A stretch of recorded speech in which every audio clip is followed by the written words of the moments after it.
Hello, my name is Clayton Johnston, and this is my presentation on the Doppler effect. The Doppler effect was a phenomenon first described by Christian Doppler, an Austrian physicist and mathematician who lived between the years 1803 and 1853. Before diving into some of the technicalities of the Doppler effect, first you need to understand the basics. That is, the Doppler effect includes ideas about waves. So you need to know the difference between a low frequency wave and a high frequency wave. A low frequency wave is determined by its wavelength, which is the distance between one of its crests and the next. That is the peak of that wave. And the high frequency wave would be a wave with a shorter wavelength between two of its crests. So now let's talk about what it actually is.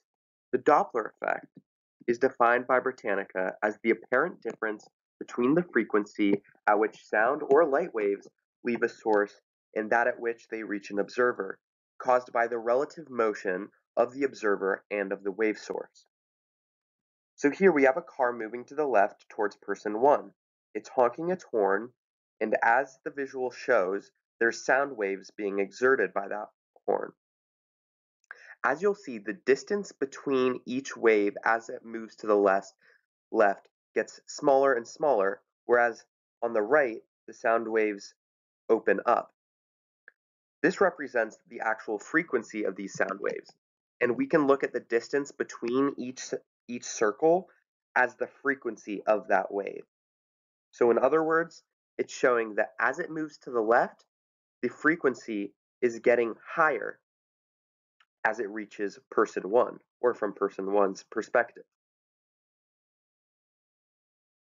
The fundamental equation that the Doppler effect uses states that the observed frequency of a sound wave is equal to the velocity of the sound wave plus the velocity of the observer over the velocity of the sound waves again, minus the velocity of the source, and taking all of this and multiplying it by the source frequency.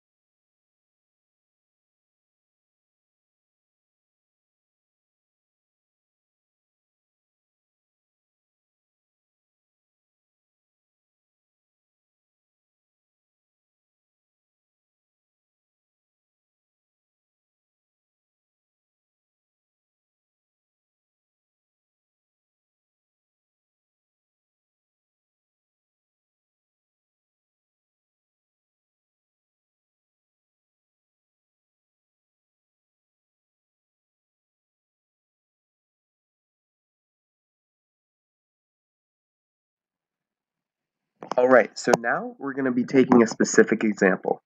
So what we're going to be trying to find is the observed frequency of person 1. So to do so, we're going to use the equation to the left and plug in the velocity of the sound waves, which are 343 meters per second, as that is what what the velocity of sound is as it travels through air. And then we're going to be adding on the velocity of the observer.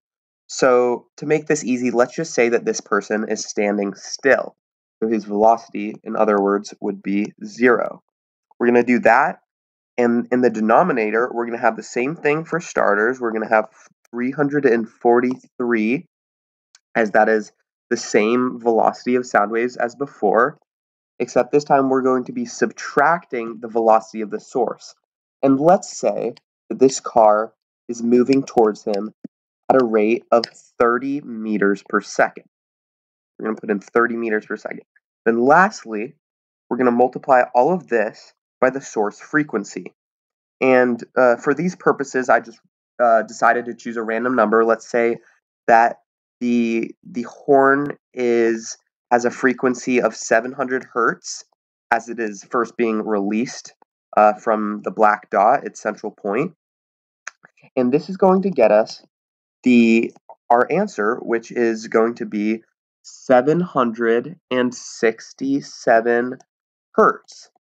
So that shows you that the frequency that this person is observing is actually higher. It is, in fact, it is 67 hertz higher of a frequency due to the Doppler effect.